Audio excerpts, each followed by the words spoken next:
Hello Blacks, boa tarde a todos e todas, sejam todos e todas bem-vindos, Thiago. Seja bem-vindo, estava com saudade de você, Thiago, uma semana sem o... Já tá aí? Não, o Ricardo não tá aí não. Seja bem-vindo, galera, sejam bem-vindos à nona edição da Black Live. Não é? A gente começou, a ideia era fazer apenas uma live e já estamos em 40 e quantas, me ajuda aí, Thiago, quantas lives já foram? Sou ser humano. Boa tarde a todos. E aí já vai nesse projeto aí, tem sido muito legal porque a gente tem conhecido uma galera bem grande, assim, feita a conexão entre outras tantas, né? E as mensagens que a gente acaba recebendo de agradecimento por ter absorvido algum conhecimento junto com essa iniciativa, isso é uma coisa muito legal, é o que me deixa muito feliz, é o que realmente me faz tocar esse projeto, acreditar que a gente pode levar informação de qualidade de forma gratuita, né? Sejam todos bem-vindos. Paulo. Opa. Yuri, seja bem-vindo, Yuri. Ricardo Fraga. Bem, o meu convidado hoje, antes de ser um profissional sem comentários, de uma qualidade, não é meu amigo, pelo menos eu tenho ele como amigo. Não é que amigo a gente não escolhe, a gente é escolhido, então eu escolhi ele para ser meu amigo, que é Ricardo Fraga, grande músico, produtor, educador, é muita coisa, o cara é uma fera, vou chamar ele aqui. Opa, Dali, boa tarde, boa tarde, boa tarde, beijo a todos, sejam todos bem-vindos, sem mais delongas.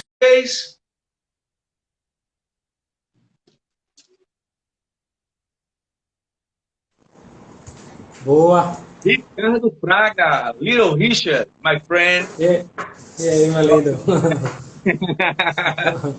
E aí, Ricardinho? Tudo massa, eu tava ouvindo aí seus elogios à minha pessoa, cara. Agradeço demais Eu e sou seu fã, brother. Feliz dia somos do amigo, amigos. né? Feliz dia do amigo. Veja essa Isso. coincidência. Eu não sabia que hoje é dia do amigo, né? Porque é uma coisa bem recente. Dia do amigo é todo dia. Mas, entre essas necessidades para vender produtos, né? Vamos nessa. Total. Que bom ter você aqui, hein? Feliz dia do amigo para você. Que massa, acho. Eu também. Tô feliz. Obrigado pelo Eu convite. falei Boa que tarde a fazer todo essa mundo. pergunta. Hum? Vou até colocar você um pouquinho aqui mais perto. É, né? Massa. Eu agradecer pelo convite aí, que legal, assim, já acompanho a Black Stage há muito tempo, acompanho sua luta dos meninos. Em várias ações de vocês, né, projetos sociais e vendendo cursos também, tentando cada vez mais profissionalizar uma parte dessa engrenagem que é a música, né, e tornar cada vez mais profissionalizar e conscientizar também, que é uma parte muito importante. Então, assim, eu que agradeço demais e as pessoas que estão aí também acompanhando a gente, valeu. Sejam todos e todas bem-vindos. Isso. Ricardo, na verdade, tem essa coisa da busca do profissionalismo técnico, né, que é necessário e o mercado exige, então a gente quer que a coisa evolua, tem que evoluir tudo, né, na qualidade da música, nos profissionais, da estrutura e tal.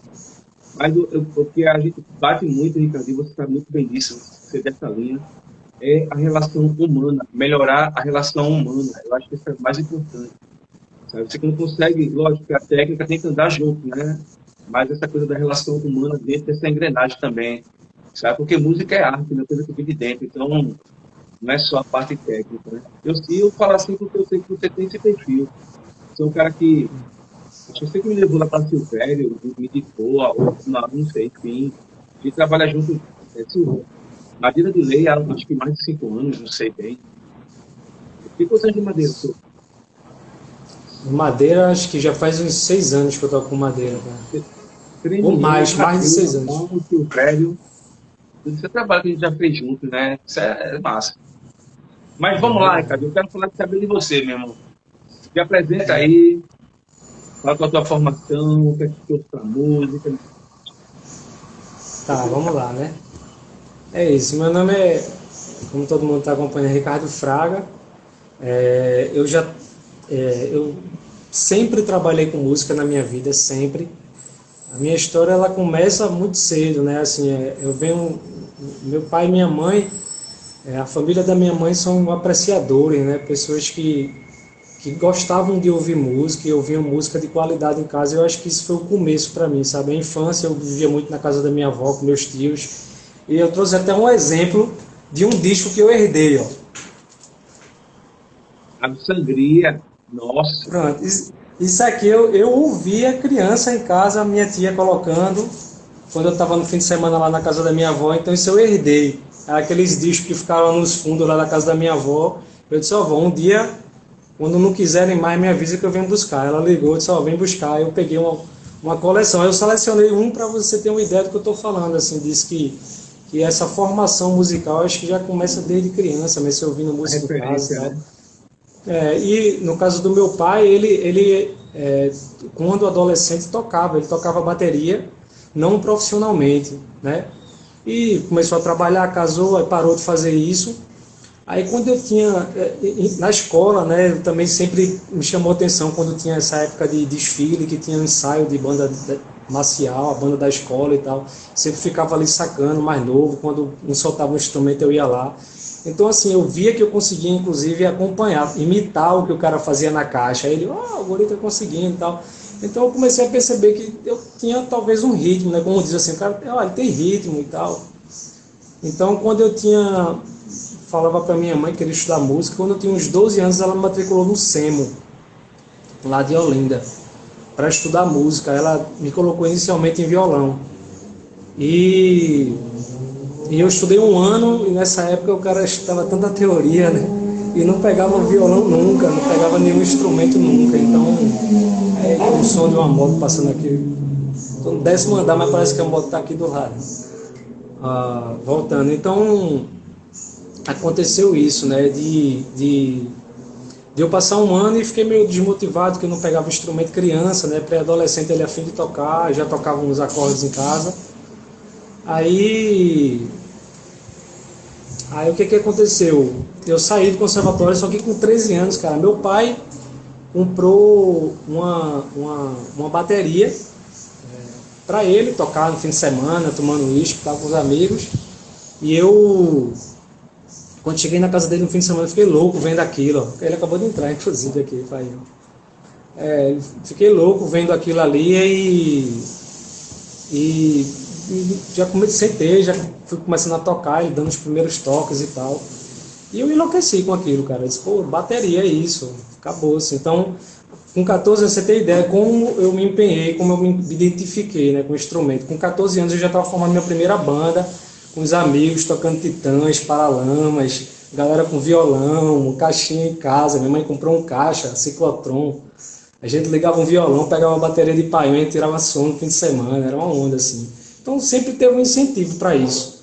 Aí com mais ou menos 15, 16 anos eu entrei no conservatório, eu entrei no conservatório nessa faixa, 14, 15 anos na verdade. Com 16 eu já tinha decidido que seria músico profissional, assim, eu já bati o martelo, seria músico profissional.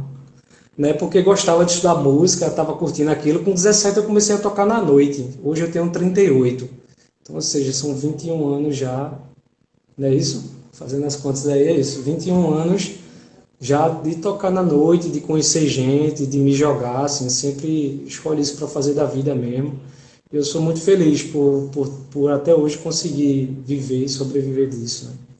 Então, assim, acho que essa parte inicial da minha vida musical, acho que ela se resume um pouco a isso. Assim. Então, nesses 21 anos eu saí fazendo muita coisa, né? Assim, no conservatório, comecei a tocar com professores de conservatório já com 17 anos. Joguei com Fred Andrade, um grande guitarrista, professor de conservatório. Cido Rulac, que foi direito. Oi. Pessoal, pincelando rapidamente assim, quantos artistas, só para enumerar logo, para a gente falar, para a galera ter uma ideia do que a gente está falando. Quantos artistas já tocasse, Ricardo, assim, de banda, assim, enumerando assim? Fala rapidinho aí. Quanto eu já toquei? Sim. Os mais conhecidos, Desde. assim. Então, aqui em Recife, assim, aqui eu trabalho com o Silvério, como você já falou, que eu acho que é um dos artistas que a gente tem mais conhecido aqui, que eu trabalho com ele já há mais de 10 anos. Uma amizade mesmo, como ele fala, e eu acredito nisso, é uma amizade mesmo que a gente tem de se falar. e de estar ligando um para o outro, ó, vê se isso, vê se aquilo e tal, a gente está sempre se comunicando. E assim, vamos lá, né? Mas tem um grupo, Tremião, né, que eu formei no conservatório. Então, das pessoas do conservatório que eu toquei, vamos lá, vamos começar dessa parte aí. Cido Rulac, Fred Andrade, toquei na trombonada, que é do professor Flávio. Isso foi mais com a galera do conservatório. É, já fiz show com Sagrama também, fiz shows com Sagrama. De vez em quando o Sérgio, tem uma honra de ser convidado pelo Sérgio, os músicos de Sagrama, para carnaval passado eu toquei com eles também. Então, esses são grupos que vêm dessa minha história de conservatório, né? Que eu tive essa formação mesmo. Passei muitos Acadêmica. anos. Eu sempre corri atrás disso, sabe? Eu sempre dei muito valor a isso. De tentar de estudar mesmo, aprender. Eu acho que nenhum conhecimento é perdido. Então, você está no conservatório, você faz amigos, e ali eu comecei. Já com essa idade eu comecei a tocar com a cantora Cida Maria, não sei se ela está aí também sacando, Cida, figuraça, passei muito tempo tocando com ela. E foi uma base muito boa para mim, assim, de amigos, muita gente que eu conheci, muitos shows. Comecei a entender como funcionava esse mercado, né, essa música mais da noite do Recife. Fiz muita coisa com Cida, toquei nos grandes hotéis ali de Muro Alto, toquei aqui nas grandes boates, então eu com 17 anos, 18 já estava fazendo isso. Aí vamos lá, nessa época eu toquei com o maestro Cid Almeida, que eu gravei esse disco aqui, ó, do Grupo Orange, que esse maestro ele era do Quinteto Armorial, violinista, foi diretor do conservatório, então acho que é uma figura que vale a pena ser lembrada também, assim, dessa minha trajetória. Com 20 e poucos anos passei no concurso da Banda Sinfônica, eu trabalho na Banda Sinfônica da cidade do Recife, que o maestro Nenel é o atual regente titular e diretor artístico. E ao longo dos anos fui acompanhando muita gente, né? Assim, então, tocando mesmo, assim, aí, vamos lá. Não vou conseguir lembrar de todo mundo, mas, cara, já toquei com muita gente. Então, assim, vou falar de nomes que eu trabalho, Barro, Samico, gravações, ano passado eu gravei Tiago Martins, Rogério Rangel, Igor de Carvalho também, Igor Madeira de Lei também é um grupo que eu também toco na noite, Silvério. De Melo. De Melo também, produzi, gravei, toquei também. Pô, bicho, E sei aí, lá. e aí, Ricardinho, aí onde é que eu queria entrar? Aí nesse processo de música Deixa eu falar também, deixa eu falar também, desculpa te interromper, falar também da galera do infantil também, Fadas Magrinhas, a Lulu também, Carol Levi também, Carlinhos Borges sempre me chama, a Carol também, pra gente fazer shows, gravo também para eles muito. Pois é, Hugo Lins, que eu também a gente tá fazendo um feat massa, assim, já vem fazendo uns trabalhos juntos e ele vai gravar um disco agora, fui a honra de ser convidado, vou gravar o disco dele. O Gunis, que é um cara de música instrumental, né, violeiro também, atualmente o acompanho, o trabalho. Mas o Luiz também não é besta não, né?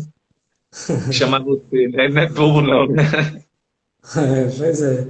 Então, é isso, assim, realmente é uma galera. Como eu falei, assim, eu decidi fazer isso e eu não quis muito pôr barreiras para mim, sabe, assim, sair tocando, cara, recebendo convites, aceitando, indo tocar, aprendendo, acima de tudo, aprender, né? Ô, Ricardo, nesse processo de profissionalização, né, você entrar na área realmente, começar a atuar e tocar, veio também, despertou, aconteceu de você começar a produzir também, né, além de tocar, produzir. Como é que foi esse processo, Ricardo? Como é que você conseguiu chegar nesse processo? Como é que está sendo? E o que é que você vem produzindo ultimamente aí? Sei que você não para, velho. É isso, eu acho que é uma coisa que termina sendo talvez inevitável, sabe? Chega um momento da vida que você já fez tanta coisa, já tocou com tanta gente, e você adquire uma bagagem, né? Adquire uma experiência, e que você vê muitas coisas darem certo, coisas darem errado, e você começa a colecionar essas informações, e de alguma forma você sente a necessidade de fazer isso ser útil de uma outra maneira, não só como um baterista, aquele cara que acompanha, né? Você realmente tenta encontrar uma outra formatação. E o produtor musical, eu acredito que ele é isso, né? Assim, ele é o cara que toma decisões, ele é o cara que tenta encontrar o melhor estúdio, a melhor equipe, tenta entender o que o artista quer, tenta conectar com o que está acontecendo no mundo, tenta entender a essência do artista, né? Então, colecionando todos esses anos e todo esse caminho, né? Shows e lidar com pessoas, eu acho que termina sendo uma coisa um pouco inevitável. Então, como eu falei para você, eu prezo muito pela formação. Então, após o conservatório, eu entrei na UFPE, me formei em licenciatura, que é uma coisa que a gente fala depois sobre essa coisa acadêmica, e acabei a federal e já entrei já comecei a fazer uma pós-graduação em produção fonográfica, que é um curso que a ESO Barros Melo oferecia. Não sei se tem uma nova turma, não sei se está acontecendo agora, mas essa turma existiu, né? E a gente, eu Ainda me existe. formei, fiz uma, pronto, existe ainda, né? Então, fiz uma pós-graduação lá que me serviu demais. Antes disso, eu já estava me jogando com um amigo, já comecei a estagiar no Carranca, fui conversar com o Carlinhos, falei que tinha terminado a federal e tinha necessidade de começar a entender mais os processos técnicos de gravação, como é que isso funcionava, para isso agregar toda essa história que eu já vinha acumulando de tempo, né, de show, de tocar, de acompanhar artistas, de dar ideia. Assim, quem trabalha comigo sabe que eu sou um cara que sempre quando tem uma brecha eu vou lá dar uma ideia, né? Pô, vamos tentar fazer assim, vamos voltar para o B. Então, primeiro eram ideias musicais, depois começaram a ser ideias em relação ao show, para poder ser essa música para começar, essa música para terminar. Aí foi quando eu fui entendendo que eu já estava começando a entender um pouco mais de como a coisa podia funcionar do ponto de vista de produção. Então comecei a ajudar na produção de shows e tal, e depois eu passei. E aí, caiu aí. E depois aí depois foram acontecendo oportunidades de fazer produção de disco, né? Então, assim, eu comecei, como muita coisa na minha vida, me jogando mesmo, assim. E eu tive a honra, né, bicho, assim, a satisfação, a felicidade de produzir como primeiro disco o disco Salvador. Esse disco aqui, Cidade Invisível. Cidade Invisível. Cara, esse disco foi elogiado por Tolstói, foi elogiado por Charles Gavan, sabe? Depois do Dodô falando comigo, eu disse, ó, velho, Charles Gavan fez um elogio formal, tal, não sei o quê, e eu achei massa, assim, disse, pô, que bacana, porque realmente esse processo desse disco foi muito legal para mim, assim, no sentido de começar a entender ainda mais esse lado humano também, sabe? De lidar com o artista, de entender o que o artista quer. Então, eu acho que em alguns momentos eu fui muito incisivo, assim, com o Salvador, e ele segurou, não, mas eu quero assim, cara, esse disco vai ser meu até o fim da vida. Eu disse, pô, é meu, então vamos tentar. Então, assim, uma evolução também pessoal muito grande do processo, e eu sou muito grato, sabe, por ter produzido como primeiro disco. Sou muito orgulhoso assim, de ter feito esse disco. Então, esse disco eu comecei a produzir na minha casa. Eu tinha uma plaquinha de áudio, um computador instalado Logic, e fui metendo a cara e começando a fazer, organizar a música, gravando a voz dele, ó, grava aqui a música.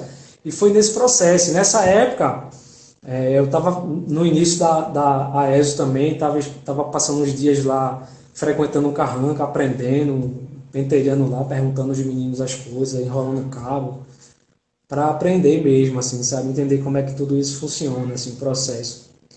Então foi super gratificante, né? E com o passar do tempo, outras coisas foram acontecendo, a gente vai fazendo, vai estreitando as amizades, conversando com os amigos e falando da necessidade. Samico é um brother de muito tempo, né? E a gente comentava, ele começou a conversar junto, pô, tá na hora da gente começar a produzir umas coisas e tal. E ele, pô, é mesmo, eu também estou sentindo essa mesma necessidade de começar a produzir discos e tal. E a gente fez junto, né? Esse amigo fez essa aposta junto comigo também. A gente participou da mesma turma. E é isso, assim, o processo, eu acho que dessa coisa de me tornar produtor foi assim, terminou sendo uma coisa meio que natural. E é uma coisa que eu confesso ainda que eu estou muito no processo, assim, de amadurecer, de me encontrar. Isso é muito fruto da tua inquietação, hein, cara? Eu acredito que música, ela vem de dentro para fora, né? A música, ela é sentimento, né? Então, o instrumento, né? As baquetas e o instrumento, eles emitem um som, né? A música, e você realmente é música, né? Eu acho que isso é muito dessa tua inquietação. Tá sempre procurando essa evolução. Quando você conta a sua história, diz que é uma coisa intuitiva, assim, né? Ninguém te empurrou, forçou, né? Você já foi, você vê que é uma coisa que está em você. E tu faz parte também de uma geração muito legal, porque Guilherme, Barro, Samico, é uma galera que tem mais ou menos a mesma idade, assim, né? A diferença pouca de 3 4 anos, que vem Isso. produzindo muito conteúdo, né, Ricardo? Assim, Barro, por exemplo, né? Você produziu com Barro aquele CD também, né? Você tem participação no CD, né? Vendo aquele projeto, eu fui no primeiro ensaio, fiquei muito feliz quando vi vocês rodando no Brasil, isso aí, sabe? A gente fica feliz com a felicidade do amigo, né? Com o sucesso do amigo. Justamente, parabéns. E assim, eu tive o prazer de trabalhar com você em todos esses projetos, né?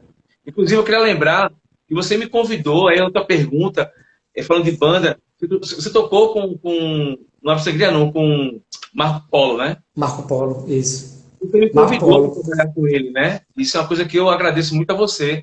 Acho que foi foram dois shows, foi um show só, um trabalho perfumado. E Sim. como é que é tocar, Ricardinho, com essa galera que é tua referência de pequeno? Como é que foi chegar a tocar com o Marco Polo? Isso aí realmente é uma, né? Cara, eu vou abrir só uma anedota, eu vou contar uma história antes, certo? Eu não toquei só com o Marco Paulo, eu toquei com o Ivinho também.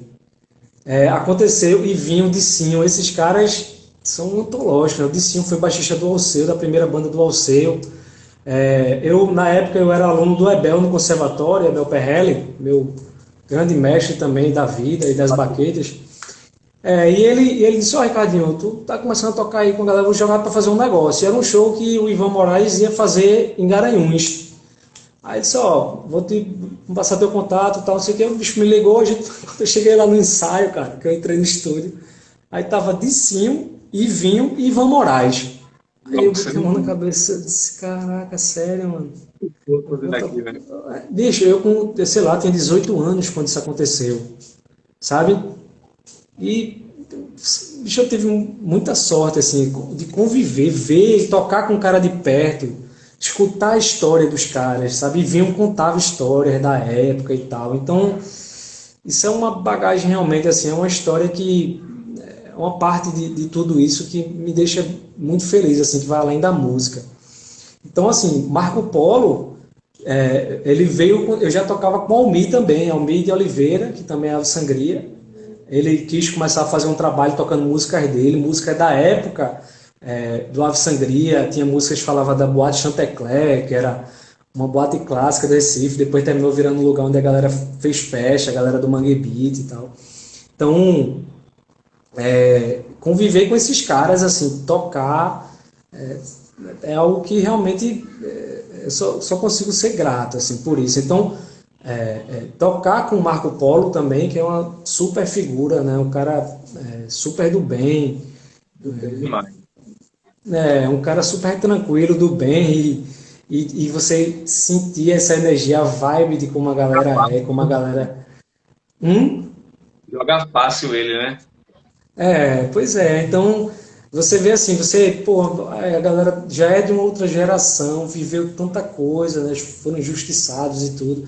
Mas, pô, a galera aí, ó, seguindo a vida, na boa e tal, é uma lição mesmo, assim, sabe? É realmente. Hum? Menos apegado a coisas. Procurando E ser mais do continuar. que se apegar E menos. pro, e, Mas aí, e a Ricardo, galera. vamos seguir assim, porque a gente tem muito para conversar. Acho que uma hora essa live vai começar a virar conversa de amigos. É, fala uma coisa sobre essas participações, a gravações de DVDs, de CDs, na verdade, né, Ricardinho? Porque essa produção, a tua Sim. produção passa por isso, né? É, então, eu trouxe alguns exemplos aqui dessa coisa de gravação de disco, né? É uma coisa que eu gosto muito de fazer. Eu sempre, quando eu estava estudando e me preparando para ser músico, eu sempre pensei, eu quero ser muito músico de estúdio. Antigamente tinha isso, né? As gravadoras contratavam músicos e eles ficavam à disposição lá. O Hermeto Pascoal é um exemplo de músico de estúdio. Ele trabalhou muito tempo em gravadora, fazendo arranjo, gravando e tal. E vários outros músicos, grandes músicos brasileiros. Então eu pensava disso, eu quero ser músico de estúdio. Então eu fui tentando encontrar uma maneira de ser isso, né? De gravar bem, de conseguir tirar som, de conseguir afinar a bateria de acordo com o estilo da música, criar um set de bateria, tentar criar levadas, grooves, me comportar na música de uma maneira que fosse gravável, né? Que eu tivesse respeitando tudo que estava acontecendo, que termina que o músico do estúdio ele precisa ser isso também, ele precisa deixar um pouco essa vaidade, ser um cara, se é para tocar só tum, tatum, é tocar só tum, tatum, e é isso, sabe? Assim, fazer o melhor feijão com arroz que você puder e interagindo com a música. Então isso me trouxe uma bagagem, né? Eu comecei a gravar o Tremião, música instrumental, com 17, 18 anos, né? Foi quando a gente gravou o primeiro disco, que não está aqui agora. O primeiro disco do Tremião. E a partir daí eu fui gravando, né? Trabalhei muito tempo com Cristina Amaral, que eu gravei muita coisa com ela também, foi uma experiência muito boa para mim. Ela sempre estava gravando alguma coisa e foi quando eu também fui adquirindo mais esse know-how. E com o passar do tempo fui colecionando isso, cara. Esse disco do Cocid de Almeida que eu mostrei também, eu gravei com 20 e poucos anos. Foi um disco gravado com música de câmara, todo mundo tocando junto, ao vivo, com violinos e tal, então tinha que tocar com muita dinâmica, para não atrapalhar os violinos, que a gente estava tocando todo mundo junto na mesma sala. E esse disco é sensacional do ponto de vista para você ouvir, assim, de audição, né? Então, sei lá, eu passei uma época, na época que o Maestro Ademir, o Maestro Formiga, foi homenageado no Carnaval, eu estava trabalhando com ele, trabalhamos 2, 3 anos com ele, também muita honra, muito orgulho. E nessa época ele gravou uma faixa no disco de Lia, ó. Então tem uma faixa aqui que eu gravei, uma batera, disco de Lia, separei algumas coisas. Esse aqui é um disco que em homenagem ao Quinteto Violado, que o Tremião gravou uma faixa fazendo uma versão da música do Quinteto. Então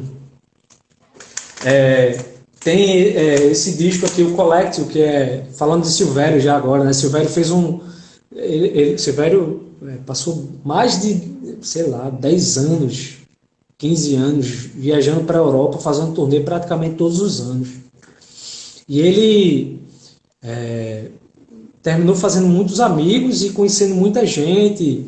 E chegou um ponto que ele disse, tenho que fazer um registro com as pessoas, com as bandas e tal. E ele fez isso aqui, Collective, que é uma coletânea, vamos dizer, com 12 bandas do sul da França, Itália, da região occitana, bandas occitanas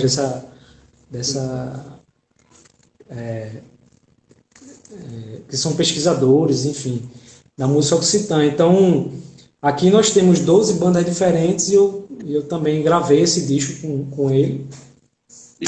E um dos anos que eu fui à França, isso aqui eu faço questão de mostrar, porque a gente, lá na França, eu gravei 2 discos, né, assim.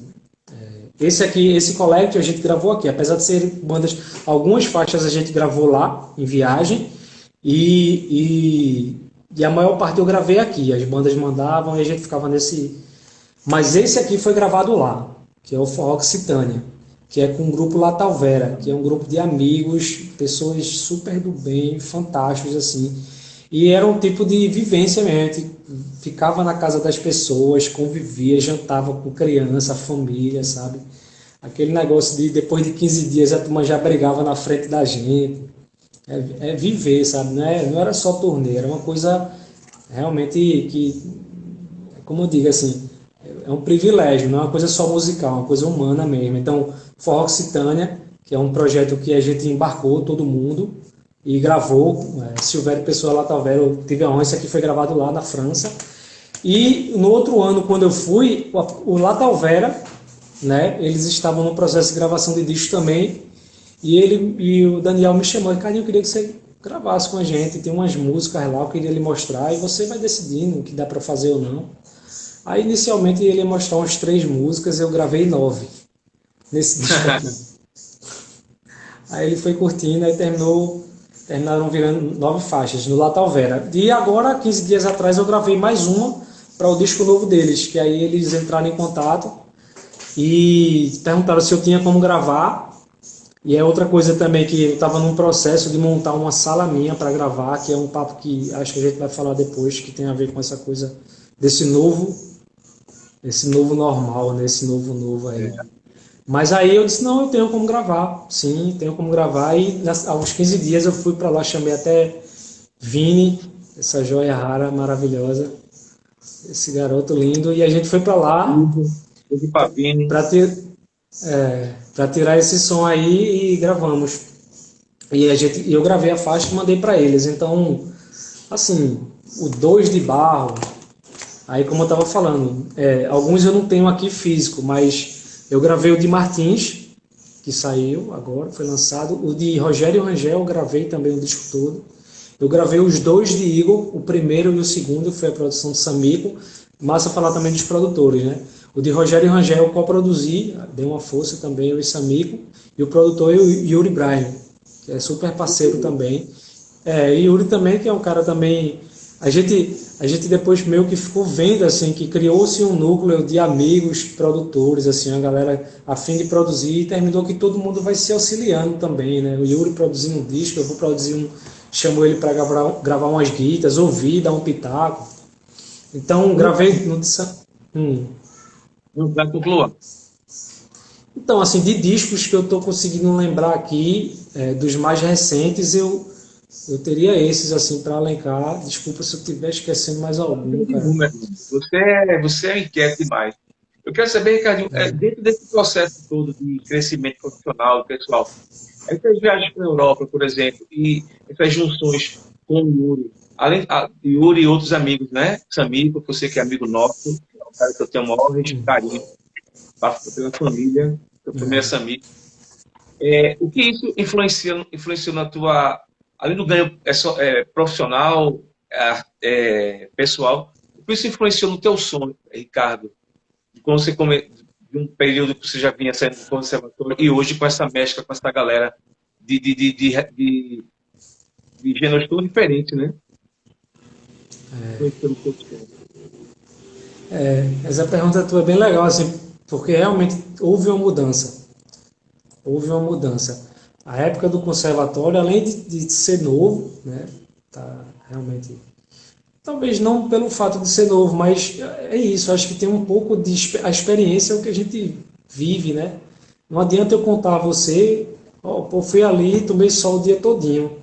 Você vai ter uma ideia do que é isso, mas se você for lá no outro dia e tomar sol o dia todo, você vai sentir o sol do dia todo. Então a experiência é isso, é você se colocar na situação, né? Você viver. Então, novo no conservatório, não tinha tanta experiência, estava me jogando mesmo nas coisas para fazer. E a minha forma de tocar tinha a ver com o que eu vivia, com o que eu acreditava que era música naquela época, né? Que também a gente vai acreditando nas coisas que a gente vai ouvindo, vivendo. Então eu tinha uma maneira de pensar música e já com pouco tempo de tocar na noite, tem uma história que eu sempre conto, assim, quando eu fui tocar com Cristina, que foi uma outra grande escola para mim, eu estudava 8 horas por dia. Eu escuto ainda uma banda chamada Dream Theater, que é uma banda de metal progressiva, que os caras tocam assim, né? O mais difícil que puder tocar, sabe? É a filosofia dos caras. E eu escutava muito isso, estudava muito. Então quando eu fui tocar forró, cara, eu fui tocar forró como o Mike Portnoy na época, né?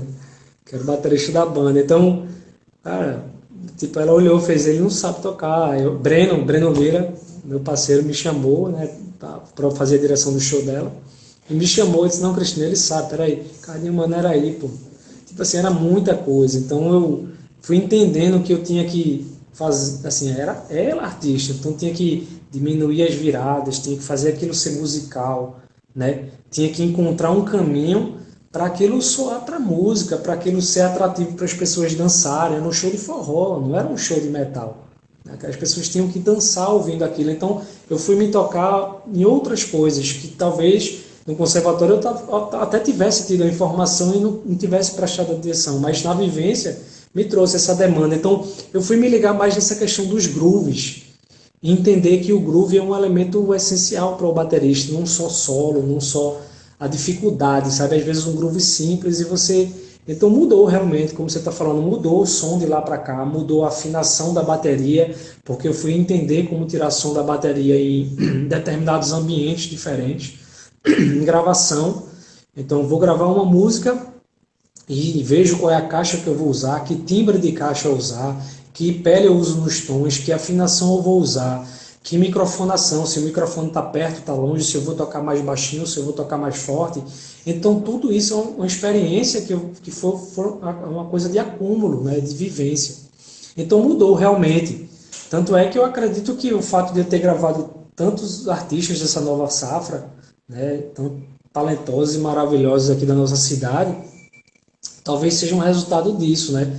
Do som que a gente começou a mostrar com o Barro, esse primeiro disco, ele é muito importante para mim, nesse sentido, porque fui produzido por Gui Amabis, um grande produtor nacional, internacional, e pude ver de perto como é que o cara produz, como é que o cara quer que você se comporte, e a gente poder trocar uma ideia. Então isso é vivência. Então realmente mudou, né? Fui dando mais valor a cada nota que eu executo na bateria, né? Se for para fazer muito, a gente faz muita também, se for o caso. Se for para fazer menos, a gente faz menos e valoriza cada uma delas, independente de quantas sejam, sabe? Deixando aquilo ser música, né? Sempre isso, sempre pensando em música. Se chama de maturidade musical, né, Ricardinho? Acho que é. Ricardinho, você não é nada. Ó, trabalhar com Elza Soares, me conta como é que foi essa história aí, trabalhar com essa preta Com Elza. maravilhosa.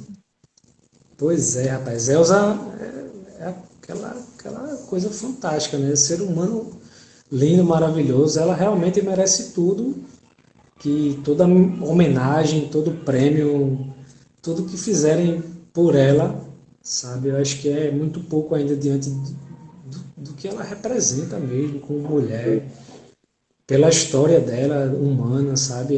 E eu acho que quem conviveu com ela, como eu passei 2 dias, 3 dias trabalhando com ela, eu fui convidado por um produtor local, o Saulo Gouveia. Ele estava querendo fazer um show no Janeiro de Grandes Espetáculos com ela. E ele montou uma banda aqui, foi eu, Jefferson Cupertino, caramba, cadê um branco agora? Salles, eu só estou lembrando do sobrenome dele. Eu acho. Enfim, aí, já eu lembro o nome. Aí a gente ele montou a banda, a gente recebeu o material antes Ítalo Salles. Ítalo, desculpa, Ítalo, deu um branco aqui, esse negócio de live. Ítalo Salles. E a gente recebemos as músicas antes e o show, acho que era, se não me engano, na quarta. Na terça ela chegou aqui, então ela chegou do aeroporto e foi direto para o estúdio. A gente ensaiou com ela à noite e ela segurou a barra 6 horas de ensaio, assim, cara, deu um intervalo. Ela sentadinha, sabe, uma guerreira, velho, uma coisa fora de série mesmo. No outro dia, passamos o som, fizemos o primeiro espetáculo na quarta e quinta, no Janeiro de Grandes Espetáculos, há 2 anos atrás. E foi uma experiência absurda, assim, sabe? Tocar com ela, olhar, perceber quando ela olhava para trás, assim, com a cabeça, para dizer assim: o andamento é esse, segura aí que tá massa, sabe? Essa coisa do batera, segurar o tempo ali, segurar, como ela dizia, segurar gostoso ali, segurar bem, sabe? E dar aquela dinâmica ali que a música pede, e olha lá para trás assim, dá esse feedback. E você olhar para sua frente e dizer, cara, é Elza Soares. Fica aí, né? É, é fantástico. Eu tive a oportunidade de trabalhar com ela por 2 vezes. Uma vez no Marco, eu até fui fazer rapidinho, Ricardo, essa história com ela é muito engraçada. Fui fazer um show chamado O Maior Baiano do Mundo. Eu era o único hold. Aí foi Elza Soares, Paulinho Moura, Arnaldo Antunes, Mariana Aidar, mesmo, projeto. Enfim. Aí na hora que ela foi entrar no palco, ela já não estava andando, mas ela ainda estava se locomovendo, né? Aí ela estava numa plataforma gigante, cara, numa plataforma. Aí ela quer ir andando, mas tem dificuldade, tá? Aí eu falei para a produtora, pô, ela não entra descalça, né? Tipo, facilita que 2 palmos de plataforma. Ela não toca sem plataforma, não, ela só vai assim. Aí eu peguei no braço dela, Vaidosa. o marido dela, vaidosíssima, o marido dela pegou do outro, eu me arrepio, o cabelo que falta, né? Pegou no braço dela e entrou assim, ela entrou o palco, né? Lá em Caruaru, aquele palco principal, todo mundo ovacionando ela, eu, sabe, me senti todo, né? Que momento interessante. Aí coloquei ela no centro, né? E fui buscar. E aqui num lugar muito Monteluso, ela foi descer de cadeira de roda, que era uma escada, aí eu peguei na cadeira dela assim, né? Nos pés, ela, ai meu filho, eu vou. Eu digo, calma, Elza. Aí ela deitou assim, desceu e tal. Aí foi no camarim, veio me dar um beijo, cara. Eu fiquei sem graça, deu o rosto assim, ó. Puta, eu peguei um beijo na boca de Elza. Fiquei revoltado, eu digo, meu Deus. Perdeu, viu? Perdeu a oportunidade aí. O Elza é mata, pô. Com o beijo de Elza, o velho podia morrer. Ó, Ricardinho, é, é, me fala um pouco desse teu trabalho, que foi na França, tu gravou uns discos na França e tal, umas músicas, né? Essa questão pela Europa, tu ministrou alguns workshops, não é, Ricardinho? E Isso. aí, aí tu também é educador, como é que foi esse processo lá? Puder falar rapidamente, e como é que tá levando isso aí agora? Pronto. Essa parte aí é essa parte de formação na minha vida, né? Como eu te falei, sempre fui atrás de informação mesmo, formal, instituição e informal também, de conversar, né? Então eu fiz conservatório, fiz a faculdade, fiz essa pós na ESO,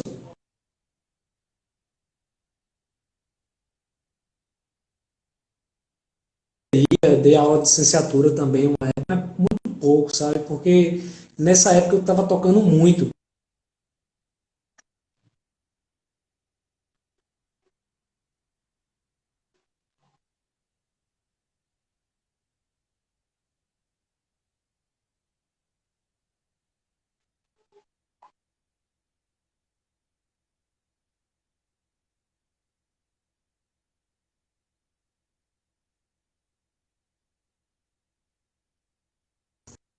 Na Europa, pelo fato já de você ser brasileiro, tocar instrumentos brasileiros, né, que para os caras são exóticos, vamos dizer assim, termina que sempre chama essa atenção.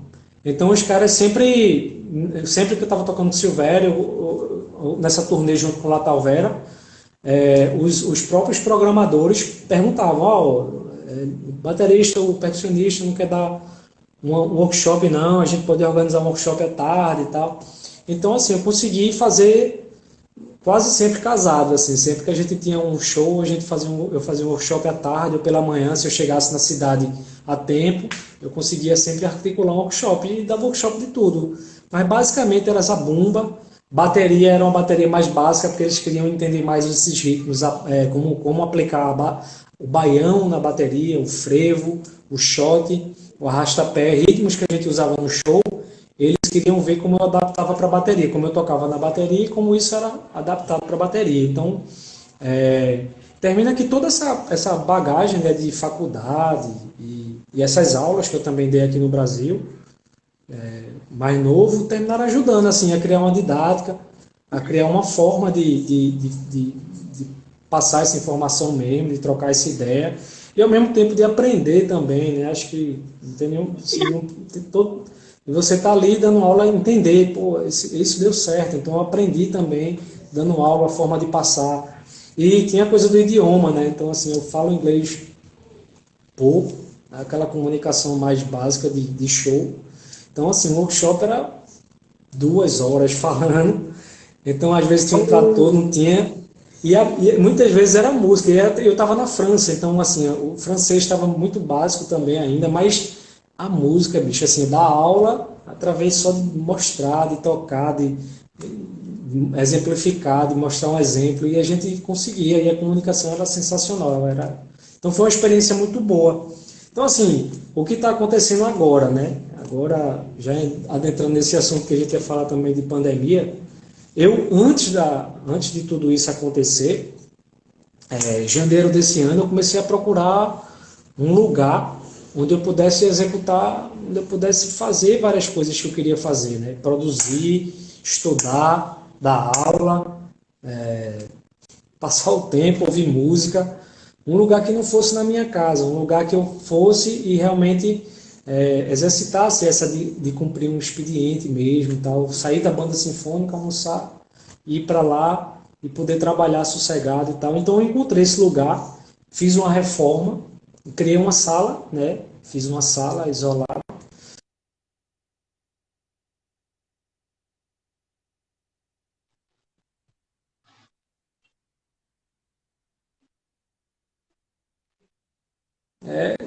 Aí pronto, isso foi em fevereiro. Quando foi 1 de março,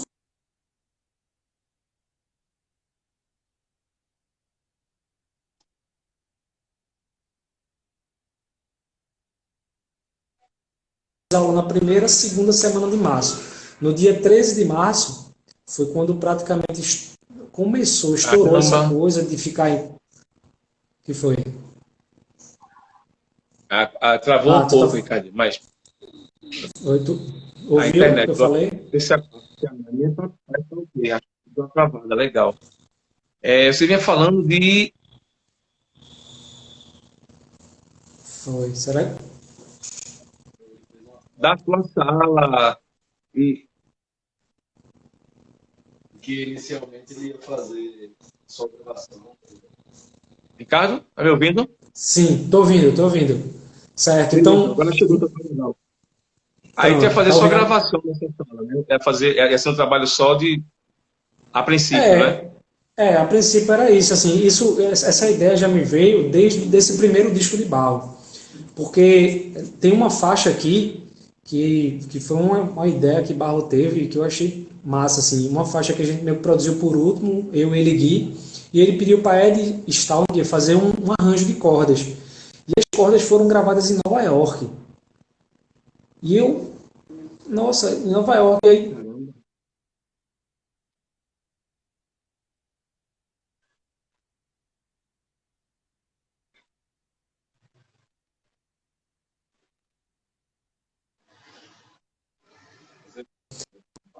que ele gravou os dois violinos, a viola, e a esposa dele gravou o cello e mandou pra gente.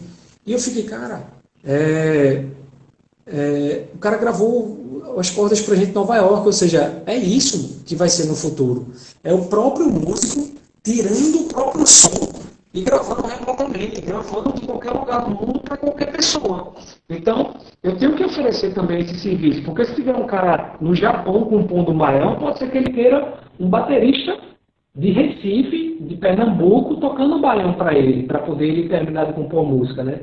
Então termina com essa coisa de tecnologia e toda a demanda e toda a facilidade que isso está trazendo vai estar fazendo com que os músicos também comecem, pelo menos eu enxergo isso, comecem também a se entender dentro desse processo. Eu disse, pô, então eu preciso ter a minha sala, cara, eu preciso também oferecer isso, eu preciso ter um lugar onde eu possa, a baixo custo, né, tem a questão do custo também, a baixo custo e com uma qualidade boa, e assim, as poucas gravações que eu já estou fazendo lá, já estou sentindo que o nível está realmente muito compatível com muita coisa que a gente tem no mercado, inclusive de estúdio mesmo. Isso só me incentiva, inclusive, a aperfeiçoar mais, melhorar uma acústica da sala e tal. Então, termina que eu tenho como gravar uma bateria hoje. Isso eu acho que é um pouco isso, assim, essa coisa da pandemia e tudo isso, veio trazendo isso. Então, a sala ficou pronta dia 1º de março. No dia 13 eu tive que parar de usar a sala. Isso foi bem frustrante, assim. E ela ficou fechada até julho agora, certo? Até o início desse mês. Aí foi quando eu comecei a retomar devagarzinho, fui levando algumas coisas que ficaram lá, fui lá, dei uma limpada, organizei e retomei. Só que aí, como eu já estava com esses dois alunos, eu disse, não, eu tenho que arrumar um jeito de continuar, né? Porque eu estou em casa, a pandemia, que eu vou deixar da hora. Eu disse, galera, ó, vamos começar esse mês aí fazendo chamada pelo WhatsApp mesmo. Vamos pelo WhatsApp e ver se rola. Se rolar, a gente continua. Se estiver muito ruim. E pelo WhatsApp eu consegui organizar. Eu tenho uma bateria eletrônica que ficou aqui em casa. A acústica foi para o estúdio e a eletrônica ficou aqui. Então, a eletrônica aqui me ajudou nesse processo. Eu pude estudar, pude começar a fazer vídeo e pude dar aula. Então, eu continuei com esses dois alunos. Quando eu organizei tudo isso, em que plataforma da aula, aí comecei a ver que interface eu tinha aqui em casa que eu ia poder usar, como eu ia tirar esse som, como eu ia jogar para o computador. Cara, comecei a me reinventar nesse processo todo, né? Eu já estou falando de pandemia já, né? Estava falando dessa coisa do estúdio, de gravação, de aula, mas é porque acho que as coisas estão muito interligadas. Então, aula, para mim, né? Para mim, assim, músico, e que tem um pouco essa veia também educativa, de formação também, termina sendo um caminho para ganhar uma grana também, né, cara? Assim, a gente não tem perspectiva de show, a gente sabe a dificuldade que está nesse sentido, a gente está aguardando aí para ver o que é que acontece. E assim, você me conhece, a galera, algumas pessoas me conhecem, sabem que eu tocava, eu gosto de tocar, eu escolhi isso porque eu gosto de fazer isso, então eu tocava mesmo e obviamente que vivia dependendo dessa grana também. Então, a gente parou de tocar, né? Então tinha que encontrar uma forma de também ir se virando. Então comecei a dar aula aqui, online, fiz uma campanhazinha, dobrei a quantidade de alunos, né? E agora sim, já tem uma demanda que eu já estou, ainda tenho umas vagas, ainda consigo administrar, mas já estou inclusive pensando como vou fazer, se vou criar cursos de baterias específicos, sabe? Aí já estou começando a formatar isso. Hum? Já faz o mexão aí, diz aí e tal, fala mesmo É, aí, pô. Não é sério, fica à não é vontade, isso. pô. Não é isso, não. É porque termina que é isso que tá rolando, né? Assim, a gente tá nesse momento e é isso que eu tô fazendo, assim, como acho que desde o início que eu falei, eu só mostrei isso, assim, que realmente eu gosto disso, velho. Vive, Eu vive numa decidi ser. matriz, tá? Hum, Ao invés de se reinventar, acho que a linguagem é se reconfigurar, entendeu? Se se atualizar. reconfigurar. Não dá para Isso. viver nesse mundo, não dá para viver dentro da Matrix, não dá para viver com o telefone desatualizado quando o aplicativo já mudou, velho. É mais ou menos essa leitura, um paralelo bem interessante. É mais ou menos isso. O ser humano vai ficando velho, é um celular que é velho, velho. Tava eu, Gabriel, Isidoro e o Tarai conversando sobre isso. É mais ou menos isso, velho. Se reconfigura e para, pega o aplicativo tal, e vai embora. Se ficar assim, não, porque no passado era assim, vai ficar sem utilização, Diogo. E a barriga e as É, contas chegam. Então, é apesar de isso.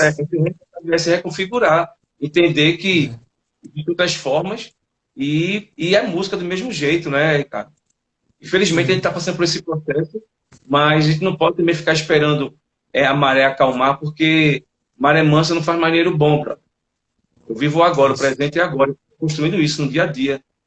Massa, acho que é um exemplo para muitos outros. Eu sei que tem uma galera também nessa mesma linha, mas tem outra galera que deveria estar aí, às vezes eu vejo, poxa, Jesus, como é que eu faço? Eu digo, fazendo, brother. Fazendo, né? É isso aí, cara. Parabéns. É, tem uma coisa de transformar, né? Assim, eu não sei, o processo comigo, inclusive, eu confesso que tem umas coisas ainda que eu realmente sou lento, assim, você me conhece, sabe um pouco da minha resistência em relação a essa coisa da rede e da Matrix, né, como você fala aí.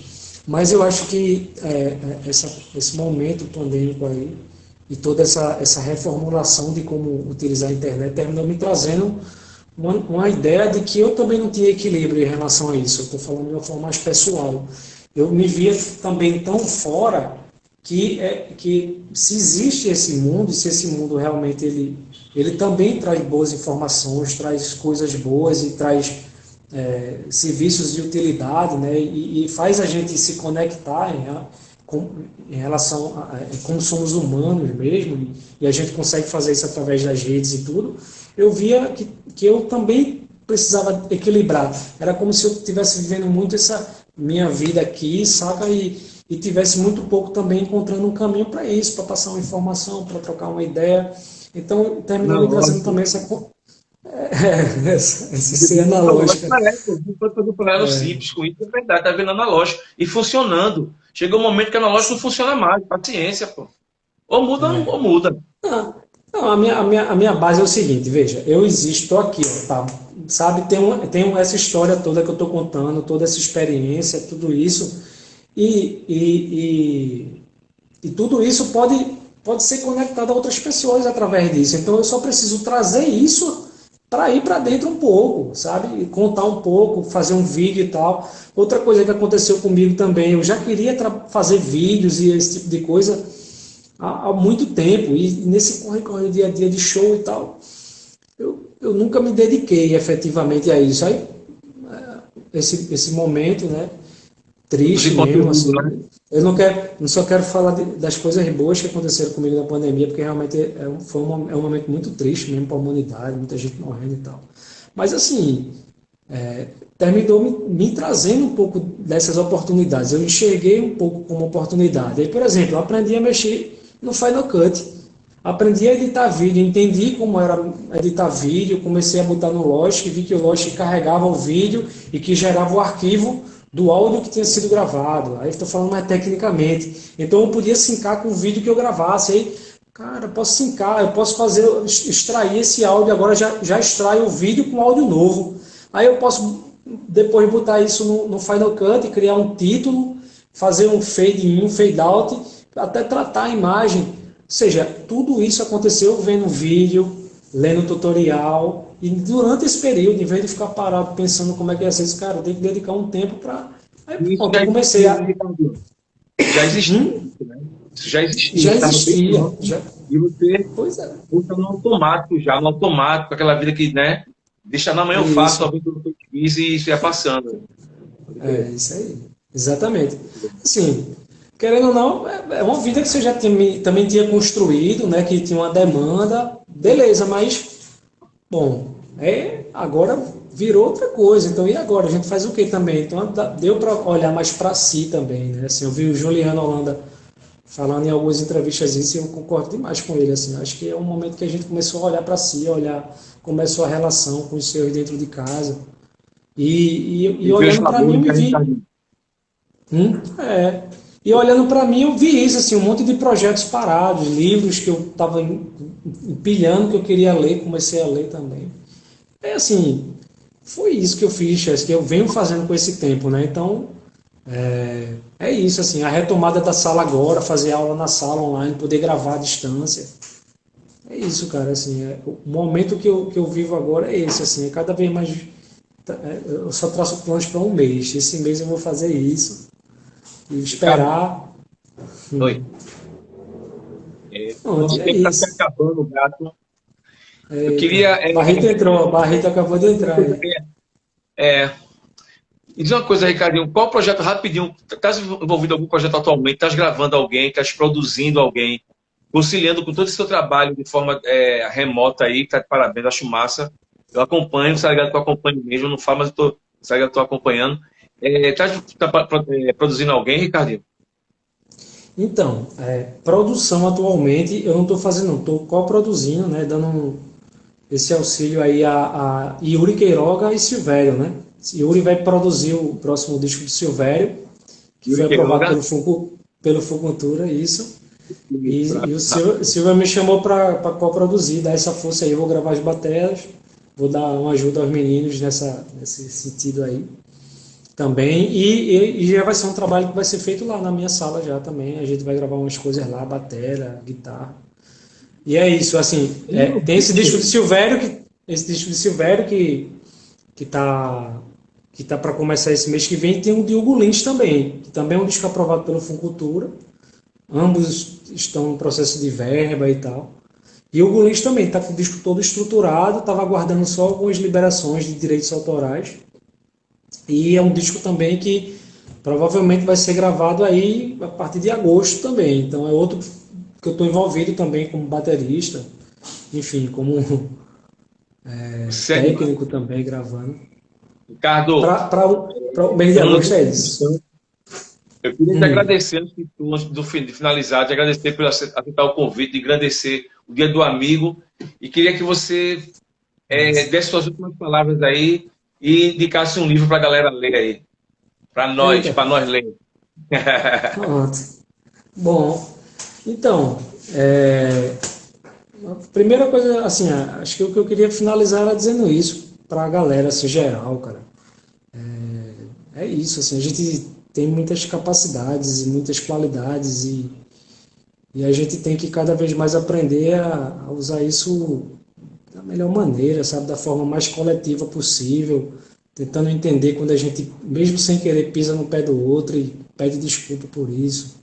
E tentar evoluir mesmo, sabe? E transformar, velho. Tem que transformar tudo. Transformar esse período ostracismo, não, pô. Tentar aprender alguma coisa, vai ler um livro, vai mexer no software, vai sacar vídeo no YouTube, como edita vídeo, vai aprender como mexe pô, eu tenho um Pro Tools instalado no meu computador não sei quanto tempo e nunca aprendi a mexer. Aprende agora, velho.